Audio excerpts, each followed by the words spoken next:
diving into this top 10 list, though, of the biggest threats to the Boston Celtics next year, because we know that after, whether you want to give the Celtics credit for their playoff path and their accomplishments as a team, whether or not they are all-time status, it was a dominant season for the Celtics last year, but it does feel like they aren't necessarily untouchable. So we're going to be looking at all of the teams that have the best chances to try and dethrone the Celtics next year. Number 10, I have the Dallas Mavericks. Now, there's definitely going to be a little bit of a theme in this list that teams in the Eastern Conference, just based off of the playoff format, are going to be a bigger threat to the Celtics than those in the West. So I wanted to include the Dallas Mavericks, who of course the Celtics had to defeat in order to win the 2024 NBA championship. But I do think that the Celtics are just a better team than the Mavericks. They were last year, even with some of the moves that the Mavericks have made so far early in free agency. I still feel that way. So I think that they are in consideration, as they will be, for just winning the finals outright, aside from the Boston Celtics. But again, being in the Western Conference, being that they have a lot of teams they have to worry about themselves to get through, and then ultimately, I just don't know if they are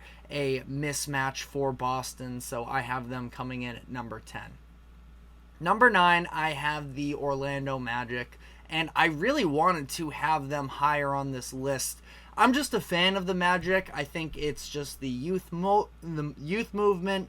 Being a mid to small market team, I'm just sort of rooting for them to be able to overcome some of the odds that are stacked against them the way that the NBA is run.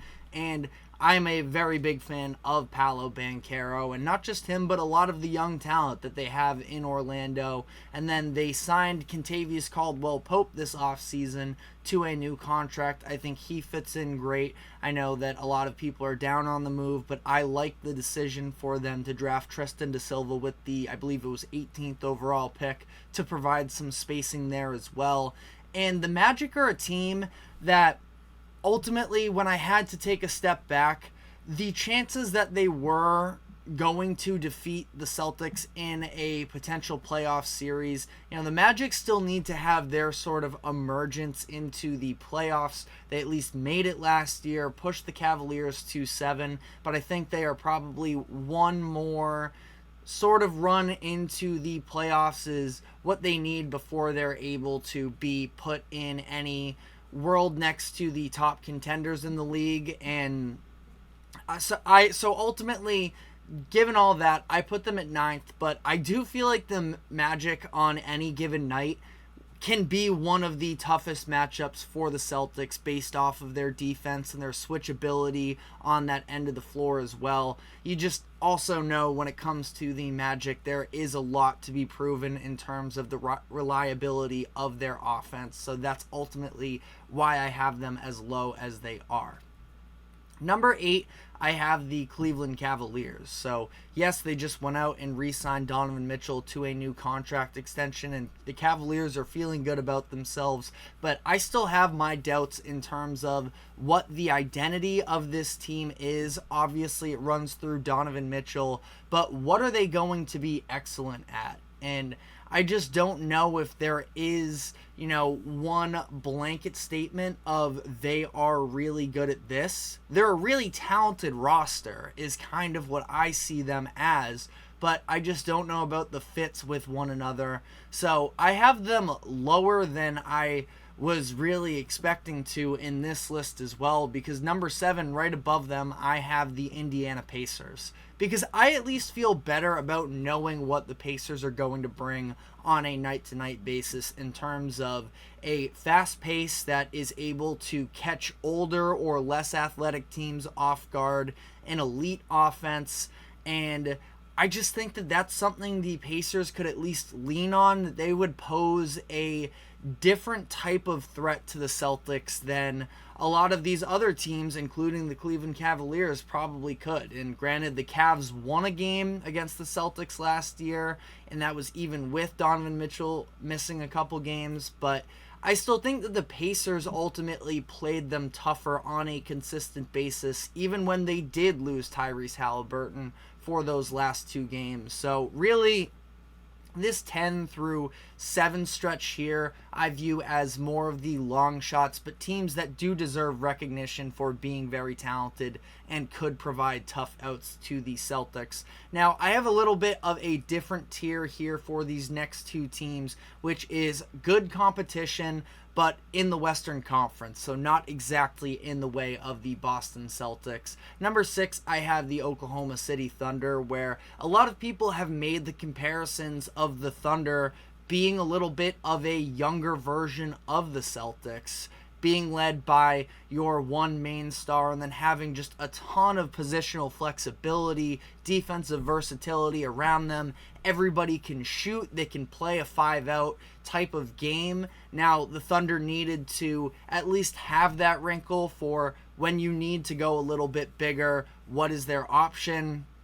They just signed Isaiah Hartenstein to a 3-year deal in free agency this past year, which if these 2 teams were ever going to match up, I know that Chet Holmgren is a very talented defender, but I think he has a little bit of developing still to do on that side before he is a true defensive anchor. And it's not like Hartenstein is going to be in the running for Defensive Player of the Year, but he's at least a wild card that the Thunder can throw out there. And I do like the fit of how he also can sort of get things done with the ball in his hands, just like the other top 8 players, it feels like, on this OKC roster. So you have to feel good about them.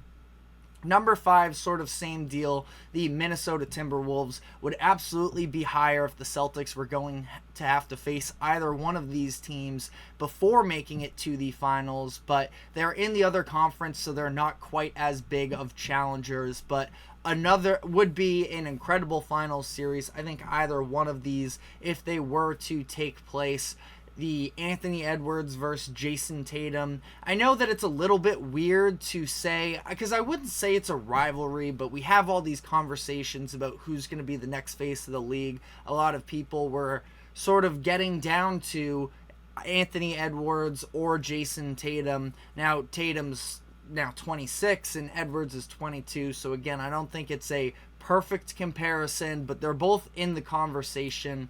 And I think that the Timberwolves got better this offseason as well. So they're going to be a team that is able to play big and try and overwhelm the Celtics a little bit with size, more than the Mavericks were able to do in the finals, where Kristaps Porzingis was injured for most of the series, that is, and Jason Tatum was able to get away with guarding the 5s on the other team. I think that the Timberwolves with Karl Anthony Towns could make them pay a little bit more, but again, in the Western Conference, so that's why they fall outside of this top group.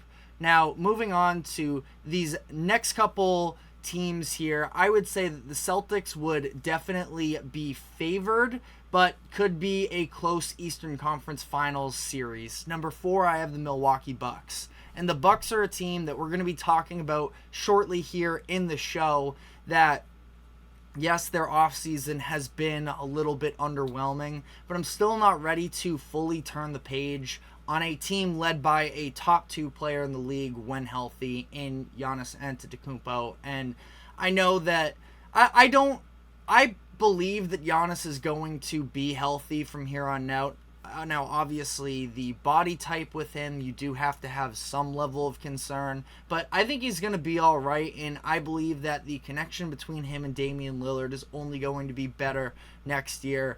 The reason why I have the Bucks as low as I do is because of the fact that I think that with the current Bucks defense, and maybe it's going to get better in year 2 under Doc Rivers, we saw some flashes of improvement there, but with this defense, the Bucks would basically need to out-offense the Celtics for an entirety of a series, and I just don't know if there are the same number of reliable scorers on Milwaukee. Now, they maybe have the upper echelon of Damian Lillard and Giannis. Dame obviously needs to prove himself to show that he is still in that tier, but I don't think he's far off. Again, we're going to dive a little bit more into the Bucks in the next segment. So I'll leave it at there for now, but I do have the Bucks as the number 4 threat and the number 3 team to rival the Celtics next year out of the Eastern Conference. Number 3, I have the Philadelphia 76ers. I was bouncing back and forth a little bit between Philly and Milwaukee, but ultimately, I think that the 76ers, at least you can feel like, I feel like with them, there is some level of trust somewhat deeper here, and Joel Embiid is obviously an entire mismatch problem of his own. Now, I do frankly feel all right about the Celtics' ability to guard Embiid, considering the fact that, especially, maybe it was just the injuries last year that he was dealing with, but I've still never felt like Embiid is elite out of passing out of these double teams, and he's going to be able to score one-on-one against just about anybody in the NBA. But in terms of how that sort of play style translates to the playoffs, I just don't believe we've seen it yet. Celtics have had their way with Philly and Embiid for the majority of these years, so I am going to put them at number 3. And then the top 2 teams here are the ones that I consider to be the true threats. Number 2 is the Denver Nuggets. They would be number 1 if they were in the Eastern Conference. I know a lot of people are sort of souring on the Nuggets because of the fact that they let KCP walk. Their ownership group doesn't seem super committed to investing all this money into the franchise, which is absolutely a concern. But when I look at the Nuggets, I look at them having the number 1 mismatch for the Celtics in the entire NBA. And you're looking at them, if you're watching us on screen here, this is Nikola Jokic, and the fact that there is just no answers that the Celtics have for Jokic. We saw that in their regular season games this past year, and I'm not really sure what the answer is. Now, you get to a 7-game series. We did see the Celtics have an ability to be pretty diverse with their defensive strategies, using Tatum to guard bigs in both the Cleveland series, sometimes in the Indiana series, and for the majority of the Dallas series in the finals. So maybe they would try and do something like that of Tatum or Brown on Jokic, and then having Porzingis as a help defender. I don't know. I think that that's something that probably don't have to worry about entirely until a playoff series were to come, but I think it would take multiple games for the Celtics to even come up with some strategy to be able to slow this down, and by the time they do, it might be too late. So that is the Nuggets at number 2, and then number 1 is the New York Knicks. And listen, I'm not one who typically buys into the off-season buzz of these big market teams when the media is sort of throwing parades for winning the off-season, but I do believe that the Knicks are the second best team in the Eastern Conference behind the Celtics, and their ability to go out and get Mikal Bridges is going to be, I think, a really fun defense to watch next year, and they were this past season as well, but just adding that much more versatility on the wings, you can, obviously in the NBA, it's all about switches and such, and we see that time and time again. Obviously, with the Knicks, they don't necessarily have a big man who can switch out onto the perimeter consistently like that, so we'll see about that. But you would think that for the most part, the Knicks are going to be able to guard Jaylen Brown and Jason Tatum with Mikal Bridges and OG Anunoby, 2 of the best defensive forwards in the league. And that would be a really fun chess match to watch, in my opinion. We saw the Celtics take on a little bit more of a defensive identity during the NBA Finals against the Mavericks. Maybe this would end up turning into a slugfest between Boston and New York, but I would definitely, and obviously for all of the outside factors as well, being New York versus Boston would just be so much fun. So it's something that I am definitely hoping takes place next year in the playoffs, but we'll have to wait to find out. Now, of course, we are recording this in early July, so there are still a ton of moves set to take place until then that could impact this ranking, but never too early, right? After all of the initial buzz of the offseason. But one team that has been sort of absent from that type of offseason attention and excitement is the Milwaukee Bucks, who have been largely silent so far in this offseason, from their draft selections being a little bit underwhelming in terms of championship contention next year to their free agency moves or lack thereof. So we are going to be diving into whether or not it is a concern for the Bucks heading into next season. But before we do, we have to take a quick break. Don't go anywhere. We will be right back.